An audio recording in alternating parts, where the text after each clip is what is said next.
बिस्मिल्लाहिर्रहमानिर्रहीम। Welcome to Alhamd dynamic world of the anti test. बेटा हम लोग डिस्कस कर रहे हैं चैप्टर नंबर 6 यूनिट नंबर 5 पर हम आ चुके हैं यूएचएस के हवाले से। यहाँ से हम अपने काम का अब आगे आगाज़ करेंगे। चैप्टर नंबर 6 बेटा आप लोग अच्छी तरह जानते हैं, बहुत ही इम्पॉर्टेंट चैप्टर है हर हवाले से। एमडी कैट, ई कैट या किसी और एंटी टेस्ट के हवाले से अगर बात की जाए तो chapter number 6 one of the important chapter है। और वैसे भी केमिस्ट्री के पर्सपेक्टिव में भी केमिकल बॉन्डिंग एक बहुत ही इंपॉर्टेंट चैप्टर है। तो केमिकल बॉन्डिंग का हम आगाज़ करते हैं और देखते हैं कि केमिकल बॉन्ड क्या है। तो चैप्टर का नाम, जैसे आप जानते हैं कि चैप्टर का नाम है केमिकल बॉन्ड। तो बेटा इसमें लफ्ज़ जो बॉन्ड है उसका लिटरल मीनिंग होता है अट्रैक्शन। तो अट्रैक्शन दो तरह की होती है, one of them is called as physical attraction, the other one is called as chemical attraction. Physical attraction में कोहेसिव और एडहेसिव फोर्सेज आती हैं, यानी ये जो कुछ बोर्ड पर आपको लिखा हुआ नजर आ रहा है ये सारा एडहेसिव फोर्सेस की वजह से है। पानी के मॉलिक्यूल एक दूसरे को हाइड्रोजन बॉन्डिंग के थ्रू जोड़ कर रखते हैं, ये कोहेसिव फोर्सेस का नाम दिया जाता है। लेकिन इससे आगे चलकर पानी के एक मॉलिक्यूल में ऑक्सीजन का एक एटम और हाइड्रोजन के दो एटम एक दूसरे के साथ अटैच्ड हैं, ये किस किस्म की बॉन्डिंग है, ये किस किस्म की अट्रैक्शन है, that is called as chemical bond. और इस केमिकल बॉन्ड के लिए इलेक्ट्रॉन को जिम्मेदार ठहराने वाले शख्स का नाम है लुईस, इसलिए हम इसको लुईस कंसेप्ट का नाम देते हैं। यानी लुईस से पहले जो केमिकल बॉन्ड था उसको बगैर इलेक्ट्रॉन के एक्सप्लेन किया जाता था, combining capacity of an element with the other element, इसको हम वैलेंसी कहा करते थे। ऑक्सीडेशन नंबर का कंसेप्ट उस वक्त मौजूद नहीं था, जो बाद में इंट्रोड्यूस किया गया इलेक्ट्रॉन की डिस्कवरी के बाद। तो आज मौजूदा दौर में हम केमिकल बॉन्ड की वजह क्या तलाश करते हैं जी, कि इलेक्ट्रॉन का ट्रांसफ़र, इलेक्ट्रॉन की शेयरिंग, इलेक्ट्रॉन की पेयरिंग अप, इलेक्ट्रॉन का अनपेयर होना, ठीक है, ये सारे जिम्मेदार हैं। अब हमने देखना ये है कि केमिकल बॉन्ड और फिजिकल बॉन्ड में बुनियादी फ़र्क क्या है। तो केमिकल बॉन्ड एक बहुत huge amount of energy provide करने के बाद ब्रेक किया जा सकता है, या जिस वक्त बन रहा हो तो बहुत बड़ी अमाउंट ऑफ एनर्जी रिलीज़ होती है, फिर केमिकल बॉन्ड डेवलप होता है। लेकिन जब फिजिकल बॉन्ड की बात की जाए तो बहुत ही minute amount of energy provide करनी पड़ती है, जो कि आमतौर पर रूम टेम्परेचर पर, हमारे जो इर्द गिर्द माहौल है रूम टेम्परेचर या रूम टेम्परेचर के नियरेस्ट जो टेम्परेचर होता है उसी से ये सारा कुछ हासिल हो जाता है। तो बच्चे हमारे पास आ जाता है जनाब एक बड़ा $1 million question, elements show chemical bonding why. आखिरकार सोडियम के वैलेंस शेल में, सोडियम के शेल में 11 इलेक्ट्रॉन हैं टोटल, वैलेंस शेल में उसके एक इलेक्ट्रॉन है, लेकिन 11 प्रोटॉन है। 11 proton 11 electron neutral, 17 proton 17 electron chlorine neutral, hydrogen 1 proton 1 electron neutral, uranium 92 proton 92 electrons neutral. अब ये सारे एलिमेंट जब न्यूट्रल हैं तो फिर ये बॉन्डिंग क्यों करते हैं, क्यों हाइड्रोजन ऑक्सीजन से मिलकर वाटर बना रहा है, चले ऑक्सीजन की तो बड़ी दूर की बात है, क्यों हाइड्रोजन हाइड्रोजन से मिलकर H2 बना रहा है। तो इसकी रीज़न इसके नीचे लिखी हुई नजर आ रही है आपको, कुछ बातें आप ऑलरेडी जानते हैं। सबसे नीचे चलते हैं नंबर 2 पर। पहले वो कहता है जनाब they are going to lower their energies, यानी जब एलिमेंट एटॉमिक स्टेट में होते हैं, except the noble gases, free atomic state में मौजूद हैं, तो इनकी एनर्जी बहुत ज़्यादा होती है। They are going to combine with one another, या तो हाइड्रोजन हाइड्रोजन से मिल जाएगा, या हाइड्रोजन क्लोरीन से मिल जाएगा, क्लोरीन सोडियम से मिल जाएगा, सोडियम ऑक्सीजन से मिल जाएगा, ऑक्सीजन सल्फर से मिलकर सल्फर ट्राइऑक्साइड या सल्फेट आयन बनाएगा एट्सेट्रा, जिसकी वजह से सिस्टम की एनर्जी कम हो जाएगी। Every system in the universe has a natural tendency to go from high energy state to the lower energy state. तो दर हकीकत वो अपनी एनर्जी को लोअर करने की कोशिश करते हैं। जैसे कि आपके लिए एक टिडबिट भी लिखी हुई है कि जो एलिमेंट्स हैं जब वो फ्री स्टेट में मौजूद हैं तो उनकी एंथैल्पीज 0 कंसिडर की जाती हैं, और इसी को एक्सप्लेन किया गया। क्योंकि चैप्टर में ज़्यादातर हिस्सा ऑक्टेट और डुप्लेट पर मुश्तमिल है, इसलिए मैंने इस पर पहले फोकस किया। वो कहता है they want to complete their duplet और ऑक्टेट। हाइड्रोजन, हीलियम और लिथियम ये अपना डुप्लेट कंप्लीट करते हैं, यानी हाइड्रोजन अपने वैलेंस शेल में 2 इलेक्ट्रॉन कर लेता है, हीलियम के तो पहले ही 2 इलेक्ट्रॉन है वैलेंस शेल में, लिथियम के वैलेंस शेल में 1 इलेक्ट्रॉन है, वो उस इलेक्ट्रॉन को लूज करता है और बाकी उसके बाद डुप्लेट बच जाता है। तो लिथियम हाइड्रोजन और हीलियम डुबलेट फॉलो कर रहे होते हैं, डुबलेट रूल फॉलो कर रहे होते हैं, यानी have 2 electron in their valence shell, जबकि बाकी पीरियोडिक टेबल में बाकी सारे एलिमेंट्स ये ऑक्टेट कंप्लीट करने की कोशिश कर रहे होते हैं। What is octet rule? Octet rule was devised by mister Lewis, और उसने ये कहा था कि the tendency of an element to have 8 electron in its valence shell is the octet rule, और ज़्यादातर एलिमेंट यही काम करने की कोशिश कर रहे होते हैं। चंद एक एक्सपेंडेड ऑक्टेट भी शो करते हैं, लेकिन उसको हम लेटर ऑन देखेंगे। ऑक्टेट का मतलब है to have 8 electron in their valence shell.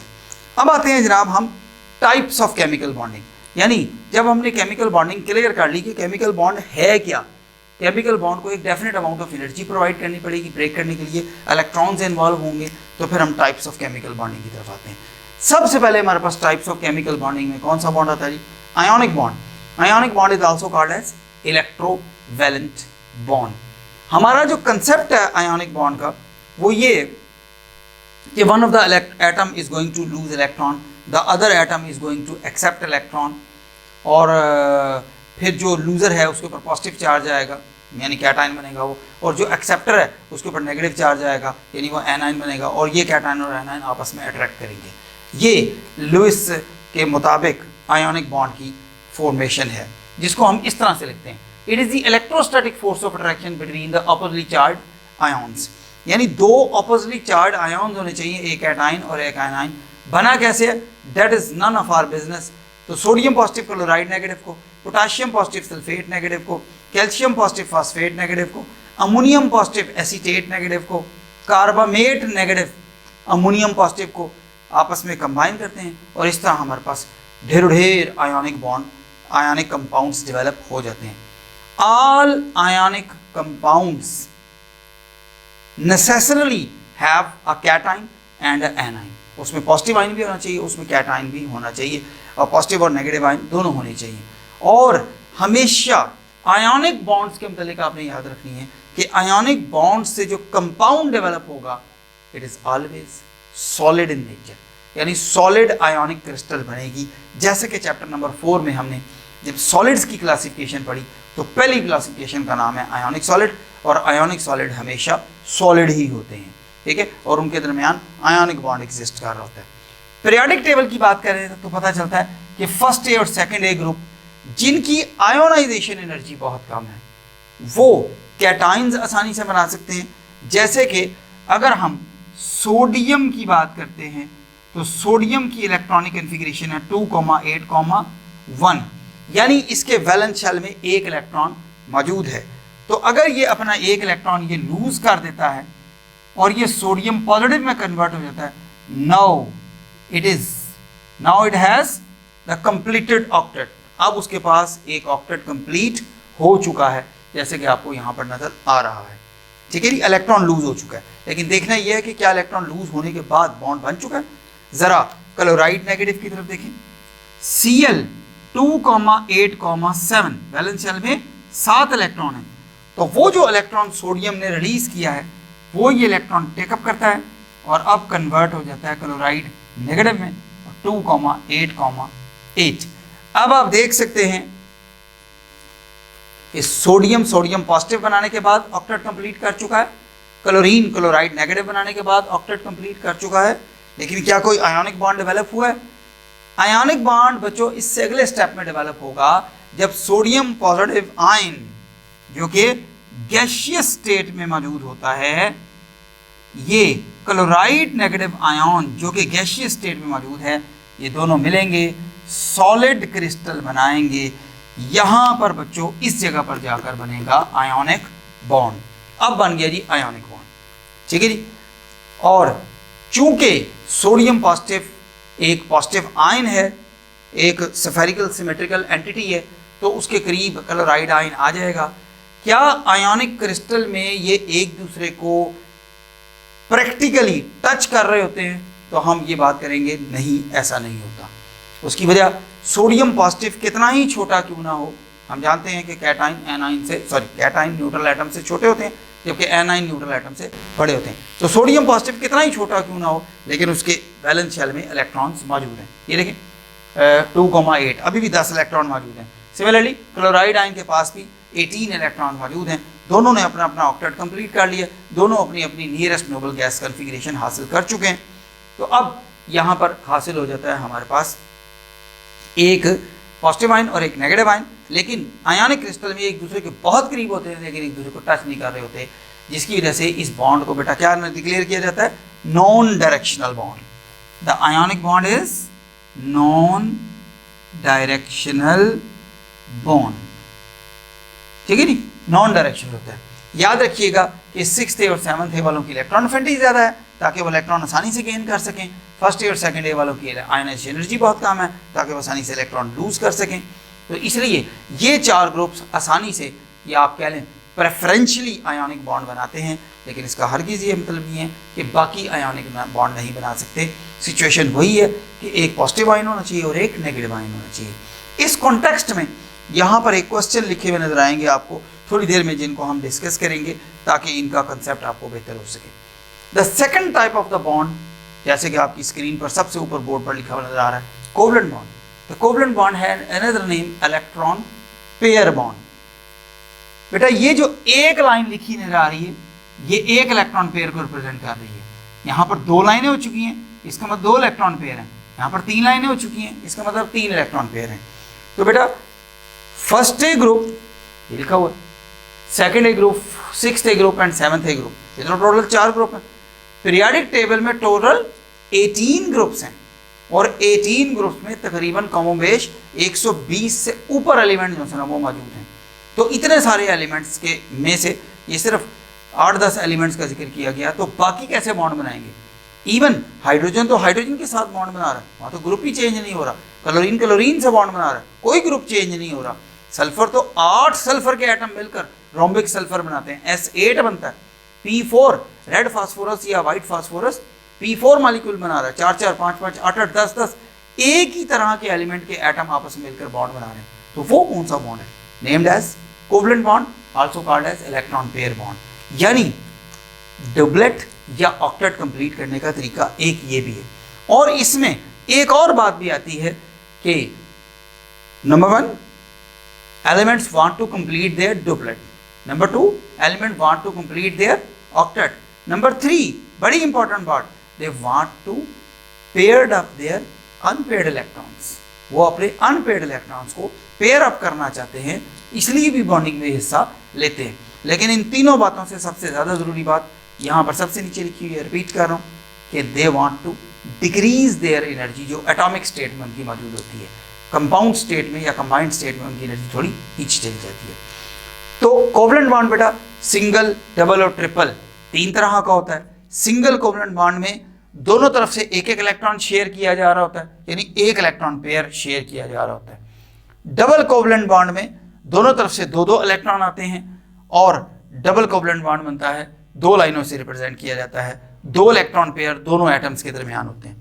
Triple covalent bond में 3-3 इलेक्ट्रॉन दोनों तरफ से आते हैं, टोटल 6 इलेक्ट्रॉन हो जाते हैं। और ट्रिपल यानी 3 लाइनों से रिप्रेजेंट किया जा रहा होता है और दोनों एटम के दरमियान 3 electron pairs, 6 electron 3 electron pair मौजूद होते हैं। क्या कोवलेंट बॉन्ड हमेशा सिमिलर एटम्स के दरमियान बनेगा? नहीं, कोवलेंट बॉन्ड तो डिसिमिलर के दरमियान बड़ी आसानी से बन जाता है। ये जो फर्स्ट ए और सेकंड ए और 6th A और 7th A दिखाए गए हैं, ये भी बॉन्ड बनाते हैं। और इवन सेकेंड ईयर केमिस्ट्री में तो आप ये भी पढ़ चुके हैं बच्चों कि जीनॉन से भी हमने बॉन्ड बना लिए हैं। We have form the bond with the help of xenon, xenon से भी बॉन्ड बनाए जा चुके हैं। तो देखें, द बॉन्ड में बी पोलर, मे आल्सो भी नॉन पोलर। आमतौर पर यह कहा जाता है कि जब डिसिमिलर एटम के दरमियान बनेगा तो पोलर कहलाएगा और जब सिमिलर के एटम के दरमियान बनेगा तो नॉन पोलर कहलाएगा। लेकिन यह बड़ा ढीला ढाला क्राइटेरिया, असल क्राइटेरिया इलेक्ट्रोनेगेटिविटी डिफरेंस है।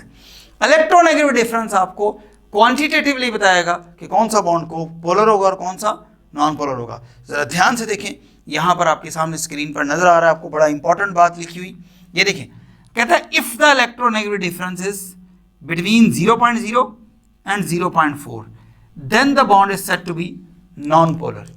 यानी 2 एलिमेंट हैं, उनके दरमियान कोवलेंट बॉन्ड बना हुआ है, लेकिन उनका इलेक्ट्रोनेगेटिव डिफरेंस या तो बिल्कुल नहीं है 0.0 या 0.4 के दरमियान है।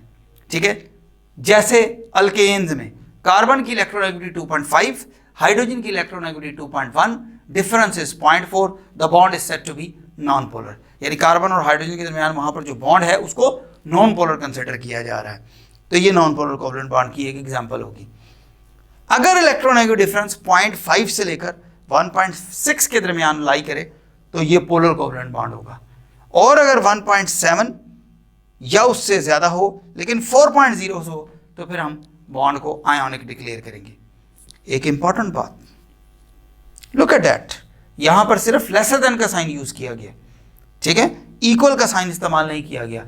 यानी electronegativity difference can never be equal to 4। Fluorine की इलेक्ट्रोनेगेटिविटी सबसे ज्यादा 4.0 है, कोई एलिमेंट ऐसा नहीं है जिसकी इलेक्ट्रोनेगेटिविटी 0.0 हो, इसलिए डिफरेंस 4.0 नहीं होगा। इलेक्ट्रोनेगेटिविटी डिफरेंस 4.0 नहीं होगा। चूंकि इलेक्ट्रोनेगेटिव डिफरेंस 4.0 नहीं हो सकता, इसलिए आयोनिक बॉन्ड 100% आयोनिक नहीं हो सकता। No bond in chemistry is 100% ionic. क्यों नहीं हो सकता? बिकॉज इलेक्ट्रोनेगेटिव डिफरेंस 4.0 नहीं हो सकता।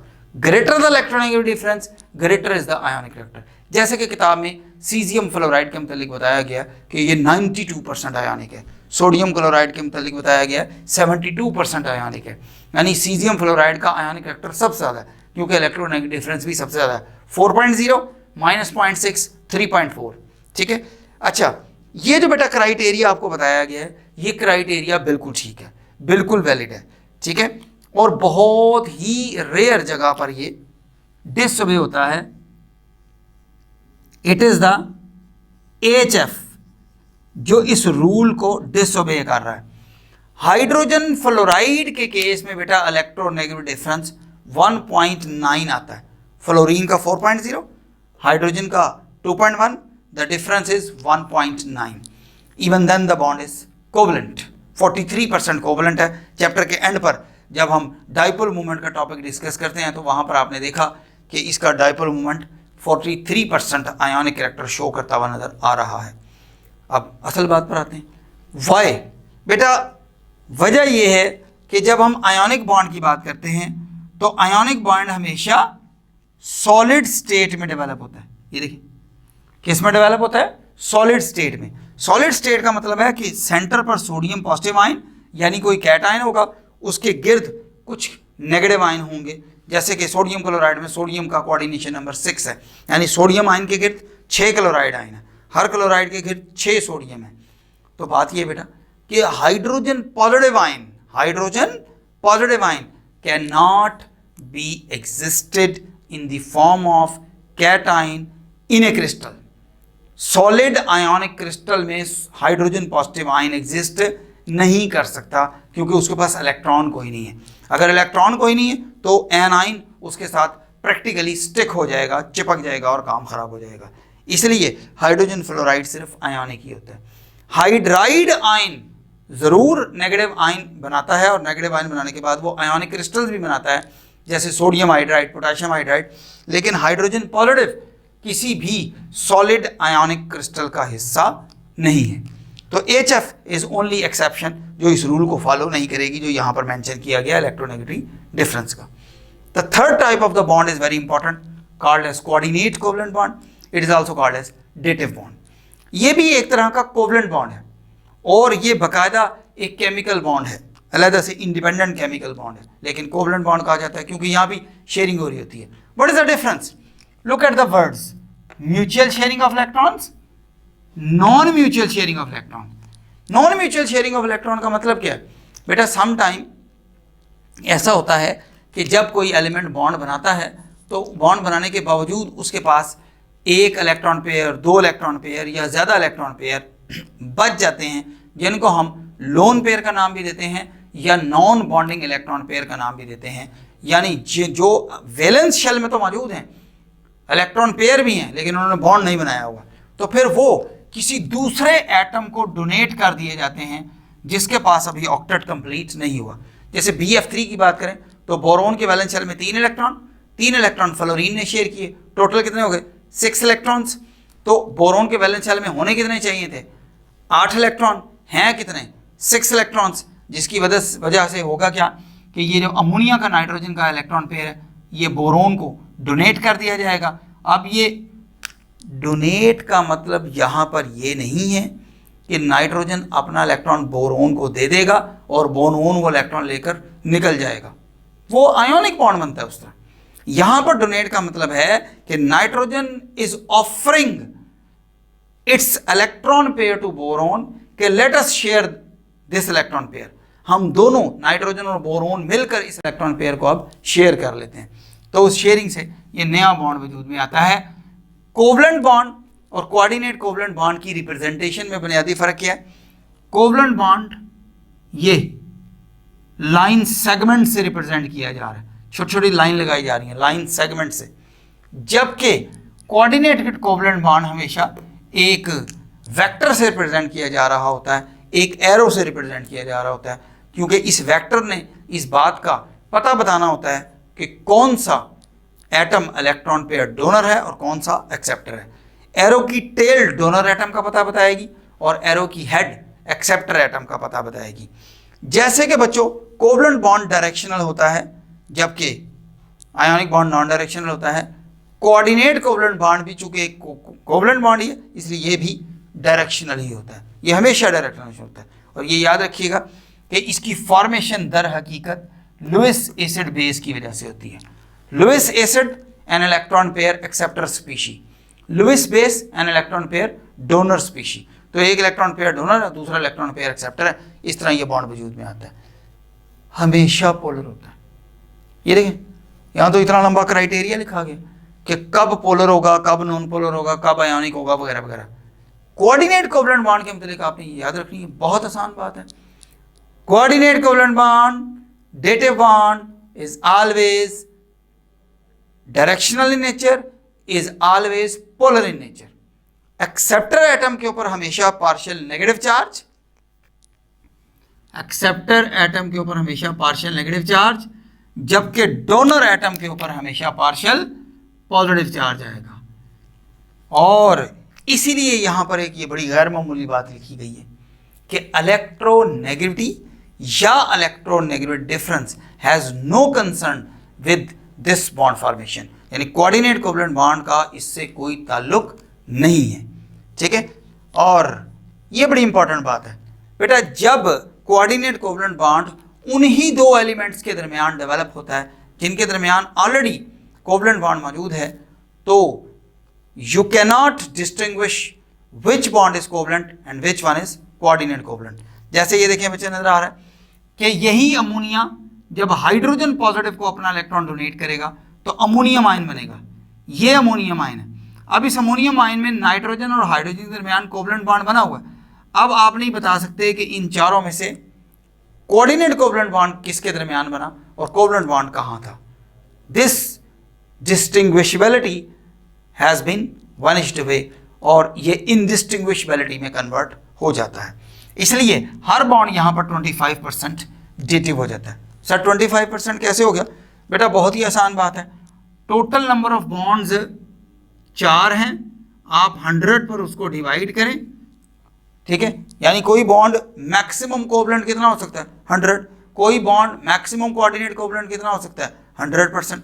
तो जब वो 100% कोऑर्डिनेट कोवलेंट या 100% कोवलेंट होगा तो आप 100 से उसको डिवाइड कर दें तो आपके पास आंसर आ जाएगा। 4 पर आपने डिवाइड किया, 4 बॉन्ड थे, 25% ये वाला बॉन्ड। एवरी बॉन्ड को मैं कंप्लीट करके लिख देता हूँ यहाँ पर, every bond is 25% dative in this character. Sir मतलब क्या? मतलब बड़ा आसान सा कि अगर फास्फीन गैस हाइड्रोजन आयन के साथ बॉन्ड बनाएगा तो हर बॉन्ड 25% कोवलेंट हो जाएगा। सिमिलरली और बहुत सारे एग्जांपल मौजूद हैं। तो ये था बेटा हमारा आज का lecture about the ionic bond, covalent bond and coordinate covalent bond. इनसे रिलेटेड चंद एक एमसीक्यू जिनसे ना, क्योंकि 4 टॉपिक आपको बताए गए आज। केमिकल बॉन्ड क्या होता है, आयोनिक बॉन्ड क्या होता है, कोवलेंट बॉन्ड क्या होता है और कोऑर्डिनेट कोवलेंट बॉन्ड क्या होता है। इसलिए 4 एमसीक्यू आपके लिए लिखे गए हैं यहाँ पर। हम हमेशा ये करेंगे इंशाल्लाह अज़ीज़ कि हर यूनिट के एंड पर सिर्फ एमसीक्यूज डिस्कस करेंगे डिटेल में, ठीक है। लेकिन चूंकि लेक्चर छोटा होता है इसलिए नंबर ऑफ एमसीक्यूज थोड़े कम डिस्कस। अब देखिए यहाँ पर क्वेश्चन नंबर 1 बड़ा इंपॉर्टेंट है।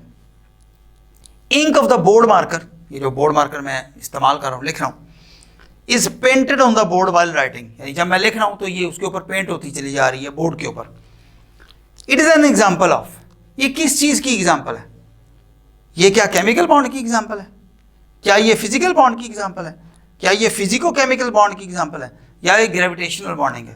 तो बेटा आप अच्छी तरह से जानते हैं कि जब हम बोर्ड मार्कर से बोर्ड पर लिख रहे हैं, ऐसे करके लिख रहे हैं, ठीक है, ऐसे लिख रहे हैं, ऐसे लिख रहे हैं, तो इस लिखावट को बड़ी आसानी से अरेज किया जा सकता है। इस लिखावट को बड़ी आसानी से, बहुत ही कम माइन्यूट एनर्जी से इसको यहाँ से वाइप आउट किया जा सकता है, यानी ये एक फिजिकल बॉन्ड है। It is a physical bond, therefore answer is beta. Water की बॉइलिंग एक फिजिकल चेंज है और वहां पर फिजिकल बॉन्ड ब्रेक किया जा रहा होता है, यानी हाइड्रोजन बॉन्डिंग को ब्रेक किया जा रहा होता है। जब हम बटर के ऊपर स्लाइसर इस्तेमाल कर रहे होते हैं, स्पैचुला यूज कर रहे होते हैं उसको ऊपर से उठाने के लिए, तो ये फिजिकल बॉन्डिंग की एग्जांपल है। ये फिजिकल यानी बटर के जो मॉलिक्यूल हैं वो दूसरे मॉलिक्यूल को अट्रैक्ट कर रहे हैं, इंटरमोलेकुलर फोर्सेस ऑफ अट्रैक्शन को ब्रेक किया जा रहा है, तो ये फिजिकल बॉन्ड के ब्रेक होने की एग्जांपल है। ठीक है, इस तरह बहुत सारे और फिजिकल चेंजेस हैं। नेक्स्ट इंपॉर्टेंट क्वेश्चन है आयोनिक बॉन्ड के वाले से, वो कहता है विच ion pair do not form the ionic bond, यानी कुछ आयन पेयर नीचे लिखे गए और ये पूछा गया कि इनमें से कौन सा आयोनिक बॉन्ड नहीं बनाएगा। क्या M पॉजिटिव 1 और X नेगेटिव 1 आपस में बॉन्ड बना सकते हैं? जी हाँ बना सकते हैं। सोडियम क्लोराइड, ये देखिए सोडियम पॉजिटिव 1 और chloride negative 1, potassium 1 iodide 1, fluoride negative 1 और लिथियम पॉजिटिव 1, ढेर एग्जांपल्स हैं। हाइड्रोजन नेगेटिव 1 लिथियम पॉजिटिव 1, यानी ये सारे क्या है बेटा, ये आयोनिक बॉन्ड्स हैं। ठीक है, यानी ये आयोनिक बॉन्ड बना सकता है, कोई प्रॉब्लम नहीं है। M positive 2 and X negative 2 ये भी बना सकते हैं, बड़ी आसानी के साथ बना सकते हैं। कैल्शियम ऑक्साइड CaO, Ca के ऊपर पॉजिटिव 2 और ऑक्सीजन के ऊपर नेगेटिव 2, इस तरह ढेर और एग्जांपल मौजूद हैं। M पॉजिटिव 2 और X नेगेटिव 3, देखने में ऐसा लगता है कि शायद यही है वो जो आपस में आयनिक बॉन्ड नहीं बनाएगा। नहीं बच्चे, आसान बात आप याद रखें कि पॉजिटिव आयन होना चाहिए of any positive magnitude charge, negative ion होना चाहिए of any negative magnitude charge, कुछ भी हो, पॉजिटिव आयन और नेगेटिव आयन होना चाहिए। जैसे ही वो एक दूसरे के करीब आएंगे वो एक दूसरे को अट्रैक्ट करेंगे, अट्रैक्ट करने के बाद वो एक सॉलिड क्रिस्टल में कन्वर्ट हो जाएंगे, आयनिक बॉन्ड बन जाएगा। इसका मतलब क्या हुआ कि ये सारे के सारे बॉन्ड बना सकते हैं, therefore answer is none of these. यानी पॉजिटिव आयन का चार्ज क्या होगा, नेगेटिव आयन का चार्ज क्या होगा, इस बात से कतई नजर बॉन्ड हमेशा बनेगा, आयोनिक बॉन्ड ही बनेगा। हाँ, ये एक अलग बात है कि उसमें कोवलेंट कैरेक्टर कितना होगा, ज्यादा होगा, कम होगा, बहुत कम होगा, बहुत ज्यादा होगा, दैट इज अनदर मैटर, लेकिन वो फिलहाल सिलेबस का हिस्सा नहीं है, इसलिए इसको डिस्कस नहीं किया जा सकता। तीसरा बॉन्ड क्वेश्चन, सॉरी बहुत इंपॉर्टेंट क्वेश्चन है बेटा, विच bond is a non directional bond, इनमें से नॉन डायरेक्शनल बॉन्ड कौन सा है? कहता जी नॉन पोलर कोवलेंट बॉन्ड। बेटा कोवलेंट बॉन्ड किसी तरह का भी हो वो डायरेक्शनल होता है, कोवलेंट बॉन्ड किसी तरह का भी हो वो डायरेक्शनल होता है, यानी कार्बन डाइऑक्साइड वाला पोलर कोवलेंट बॉन्ड है वो भी डायरेक्शनल है। ठीक है, H2S वाला बॉन्ड वो कोवलेंट बॉन्ड है, पोलर कोवलेंट बॉन्ड है, डायरेक्शनल है। वाटर वाला भी डायरेक्शनल है। नॉन पोलर कोवलेंट बॉन्ड के बाद पोलर कोवलेंट बॉन्ड, ये भी डायरेक्शनल है, यानी कोवलेंट बॉन्ड पोलर हो या नॉन पोलर इससे कोई फर्क नहीं पड़ता, वो डायरेक्शनल ही होता है। और डेटिव बॉन्ड, डेटिव बॉन्ड का मतलब है कोऑर्डिनेट कोवलेंट, वो तो हमेशा ही आप जानते हैं डायरेक्शनल होता है। इसका मतलब आंसर क्या आएगा? आंसर आएगा आयोनिक बॉन्ड। आयोनिक बॉन्ड जानबूझकर यहाँ पर स्किप किया गया ताकि आप सोचते रहें। ठीक है, some time intentionally none of these option डाली जाती है ताकि उस नन ऑफ दीज की जगह जो कुछ लिखा जाना था उसके मुतालिक आप सोचें। तो इस नन ऑफ दीज की जगह पर क्या आना चाहिए था? इस नन ऑफ दीज की जगह पर आना चाहिए था ionic bond. Ionic bond non directional होता है। ठीक है जी, आयोनिक बॉन्ड नॉन डायरेक्शनल होता है। आखिरी बात आ गई क्वेश्चन नंबर 4 पे, what is the percentage of the dative character in the hydronium ion. Hydronium ion का बच्चों फार्मूला क्या है? ये देखें जरा, मैं हाइड्रोनियम आयन का फार्मूला आपके सामने लिखता हूं, H3O पॉजिटिव। कैसे डेवलप होता है? जब वाटर अपना इलेक्ट्रॉन पेयर हाइड्रोजन आयन को डोनेट करता है। तो क्योंकि पहले भी ऑक्सीजन और हाइड्रोजन के दरमियान कोवलेंट बॉन्ड है, अब कोऑर्डिनेट कोवलेंट बॉन्ड भी उनके दरमियान बन रहा है, इसलिए इस केस में आप 100 को 3 से डिवाइड करेंगे तो आंसर आएगा 33.3%। यानी जो आंसर आएगा वो डेटिव करेक्टर है, जो आंसर आएगा वो कोऑर्डिनेट कोवलेंट बॉन्ड करेक्टर है, ठीक है, और जो बाकी बचेगा वो कोवलेंट बॉन्ड करेक्टर है। तो बच्चों इसलिए इस सवाल का जवाब क्या निकला कि हाइड्रोनियम आयन के केस में जो डेटिव बॉन्ड करेक्टर है वो है 33%, और जो एंड पर 67% लिखा हुआ वो कोवलेंट करेक्टर है। तो बेटा यूनिट नंबर 5 यानी चैप्टर नंबर 6 केमिकल बॉन्डिंग, इसका इब्तदाई लेक्चर, पहला लेक्चर इख्तिताम पजीर हुआ। इंशाल्लाह नेक्स्ट टाइम अगले लेक्चर के साथ आपके साथ हाजिर होंगे। अल्लाह हाफ़िज़।